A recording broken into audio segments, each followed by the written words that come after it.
warahmatullahi wabarakatuh. Perkenalkan, nama saya Nurmaya Senen. Saya mahasiswa dari Universitas Hairun Ternate, mahasiswa semester 2, Prodi Pendidikan Bahasa dan Sastra Indonesia. Baik, di sini saya akan menjelaskan sedikit materi mengenai dengan unsur intrinsik dari setiap angkatan. Nah, ada 4, yaitu pertama ada angkatan Balai Pustaka, yang kedua Pujangga Baru, ketiga angkatan 45, dan yang keempat ada angkatan 66. Nah, yang pertama yaitu angkatan Balai Pustaka.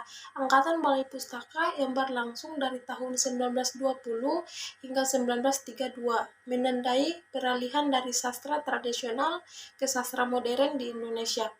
Karya sastra pada masa ini lebih fokus pada cerita pendek, novel, dan drama, serta puisi yang menggantikan syair, pantun, gurindam, dan hakikat sebagai bentuk sastra yang dominan.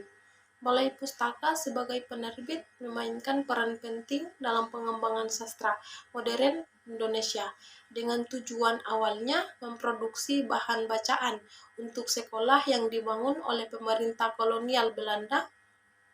Balai Pustaka juga berusaha mencegah pengaruh buruk dari bacaan cabul dan pembohong yang dihasilkan oleh sastra Melayu rendah yang banyak menyoroti kehidupan pernyanyian cabul yang dianggap memiliki misi politik pembohong.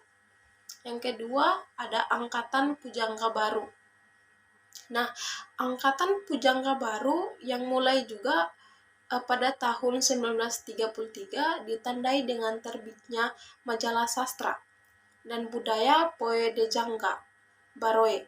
Karya sastra pada masa ini mulai menyentuh masalah nasionalisme dan kesadaran berbangsa serta tema emansipasi dan pilihan individu. Karya terkenal dari Angkatan Pujangga Baru antara lain yang pertama Belenggu Layar Terkembang dan Manusia Baru. Sastrawan era Pujangga Baru umumnya berkarya tanpa ingin campur tangan dalam politik, namun karya mereka masih mempengaruhi perkembangan sastra Indonesia. Dan yang ketiga yaitu ada Angkatan 45. Angkatan 45 yang berlangsung sejak tahun 1945 dipengaruhi oleh pengalaman hidup dan gejolak sosial politik budaya. Karya sastra pada masa ini lebih realistik dibanding karya Angkatan Pujangga Baru yang romantis idealistik. Karya-karya sastra di angkatan ini bercerita tentang perjuangan merebut kemerdekaan, seperti puisi-puisi Chairil Anwar. Sastrawan Angkatan 45 memiliki konsep seni yang diberi judul Surat Kepercayaan Gelanggang, yang menunjukkan bahwa para sastrawan ingin bebas berkarya sesuai alam, kemerdekaan, dan hati nurani.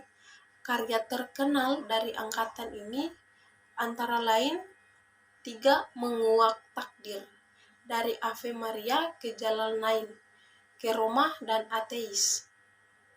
Angkatan 66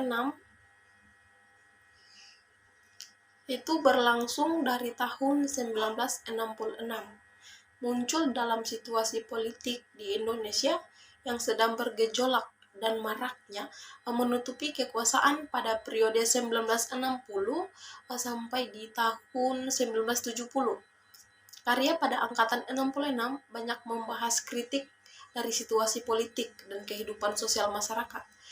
Tokoh terkenal dari angkatan 66 ini antara lain Taufik Ismail, Putu Wijaya, dan W.S. Rendra. Karya sastra pada masa ini mendapatkan pengawasan ketat dari pemerintah untuk menjaga situasi kondisif di masyarakat, sehingga karya sastra angkatan 66 memiliki fokus pada romansa dan kisah hidup sehari-hari. Mungkin itu saja yang dapat saya sampaikan. Mohon maaf bila ada kata-kata yang salah. Saya mohon maaf. Akhir kata dari saya, wabillahi taufiq walhidayah.